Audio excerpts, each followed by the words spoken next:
আপনারা যারা বাংলাদেশে রয়েছেন আপনারা সকলে এটা শেয়ার করেন।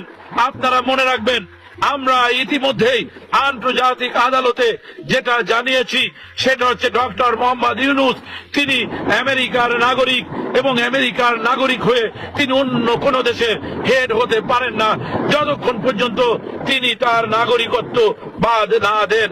সুতরাং আমরা যুক্তরাষ্ট্রের আদালতেও এই অধ্যাপক ডক্টর প্রফেসর মোহাম্মদ ইউনূস তার বিরুদ্ধে আমরা আইনি ব্যবস্থা নিয়েছি।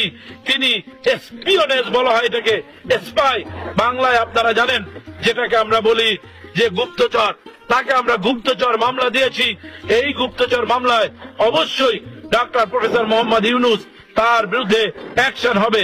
এই অ্যাকশন অবশ্যই আমরা দেখতে পারবো এবং আমি আপনাদেরকে কথা দিচ্ছি বাংলাদেশে জেনারেল ওয়াকার যে স্টেপ নিয়েছেন এবং যুক্তরাষ্ট্রে আমরা যে স্টেপ নিয়েছি এই অনুসারেই আমরা আপনাদেরকে বলছি এই ডক্টর প্রফেসর ইউনূস উনি বাংলাদেশে পৌঁছাতে পারবেন না।